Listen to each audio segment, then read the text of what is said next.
कहते हैं हादसे कभी बिना वजह नहीं होते, पर 28 मई 2010 की वो रात जिसने सैकड़ों घरों के दीपक बुझा दिए, अब किसी हादसे जैसी नहीं लग रही थी। सुबह के 6 बजते बजते जब राहत दल मौके पर पहुंचा तो वहां सिर्फ राख, मुड़ी हुई पटरियां और चीखों की गूंज बाकी थी।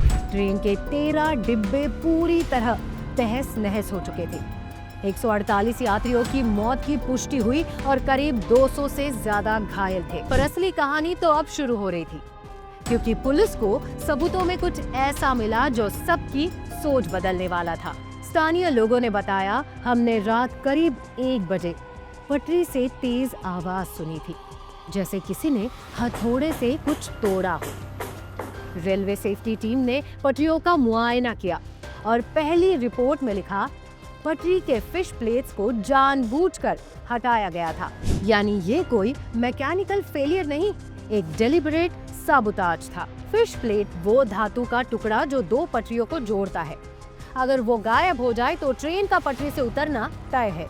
अब ये साफ था कि ज्ञानेश्वरी एक्सप्रेस को गिराने का काम किसी इंसान ने किया था। पश्चिम मिदनापुर पुलिस और सीबीआई ने मिलकर जांच शुरू की। घटनास्थल के पास ही पेड़ों पर एक बैनर मिला, people's committee against police atrocities यानी PCPA, जो माओवादी संगठन में जुड़ा था। पोस्टर पर लिखा था, आदिवासियों के साथ अन्याय का बदला।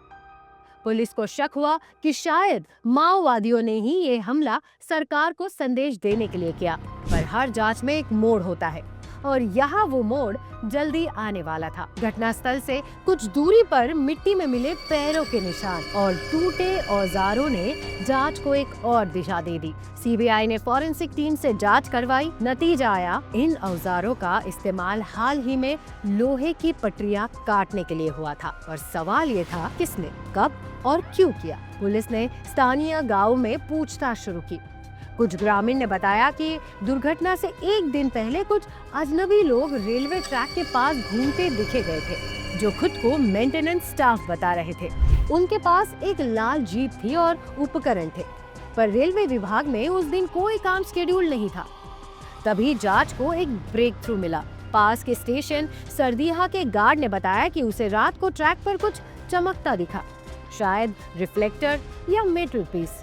लेकिन जब तक वो चेक करने निकला, ट्रेन गुजर चुकी थी। रेलवे बोर्ड की तकनीकी रिपोर्ट आई, किसी भारी हथियार या विस्फोट का निशान नहीं, बल्कि पटरियों की मैनुअल छेड़छाड़। यानी ये ब्लास्ट नहीं, प्लान डीरेलमेंट था। माओवादियों ने ये घटना की जिम्मेदारी ली, लेकिन वो बयान भी आधा अधूरा था। कहा गया, हमारा इरादा ट्रेन गिराने का नहीं था, बल्कि एक मालगाड़ी को निशाना बनाना था। लेकिन हकीकत ये थी कि उन्होंने इंसानी जिंदगियों को ठंडे दिमाग से शिकार बना दिया। सीबीआई ने करीब 3 महीने तक मामले की तहकीकात की। हर गांव, हर शकी, हर पॉलिटिकल एंगल की जांच की। एक स्थानीय नेता बप्पी महातो का नाम सामने आया, जिसे माओवादी गुट से जुड़ा माना जाता था। गवाहों ने बताया कि उसने कुछ लोगों को पैसे देकर ट्रैक की मरम्मत के बहाने पटरियां हटाने का काम करवाया था। सीबीआई ने बापी महातो, मनोज महातो और कई अन्य को गिरफ्तार किया, लेकिन उनके बयान विरोधाभासी थे। किसी ने कहा, हमने सरकार को डराने के लिए किया, तो किसी ने कहा, हमें पता ही नहीं था कि यात्री ट्रेन आएगी। मगर जांच वही नहीं रुकी। फॉरेंसिक एक्सपर्ट्स ने जो तस्वीरें खींची थी, उनमें साफ दिखा कि हादसों के ठीक 15 मिनट बाद एक मालगाड़ी उसी ट्रैक से निकली और वो भी थोड़ी डगमगाई। यानी साबुताज ताजा था, कुछ ही घंटे पहले हुआ था। पुलिस ने अंदाजा लगाया कि 11:30 से 12:30 के बीच ट्रैक के फिश प्लेट्स निकाल दिए गए और 1:10 पर ट्रेन वहां से गुजरी, सीधा मौत की गोद में। सीबीआई ने केस कोर्ट में पेश किया। अभियोजन पक्ष ने कहा, ये कोई हादसा नहीं, ये एक प्लान टेररिस्ट एक्ट था। ये उन निर्दोष यात्रियों की हत्या थी जो अपने घर लौट रहे थे। वही बचाव पक्ष का तर्क था कि पटरियों को तोड़ा गया, लेकिन जानबूझकर नहीं, ये साबुताज एक्सीडेंट था। सवाल ये था, अगर एक्सीडेंट था तो इतने हथौड़े, औजार, निशान और पोस्टर वहां कैसे पहुंचे? 2015 में अदालत ने आखिरकार कहा, बप्पी महातो और उसके साथियों ने माओवादी संगठन के कहने पर यह कृत्य किया।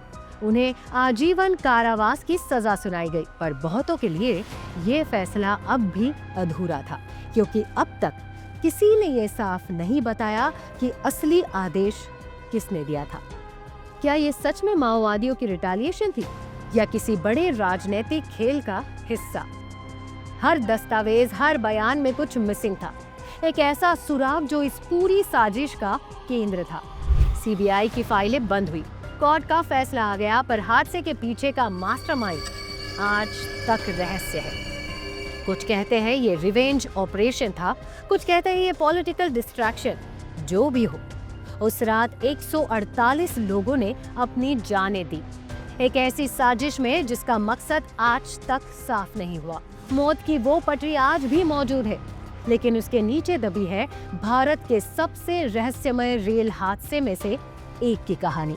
और अब सवाल वही है, क्या इंसानियत इतनी सस्ती हो गई है कि किसी आइडियोलॉजी के नाम पर सैकड़ों जिंदगियां कुर्बान कर दी जाए? या फिर ये सच में एक राजनीतिक प्रयोग था जो नाकाम हो गया? कहानी खत्म नहीं हुई, क्योंकि साजिश का नाम अब भी अनजान है। क्या कभी सच सामने आएगा, या वो भी पटरियों के नीचे दफन हो गया है? क्या है सच?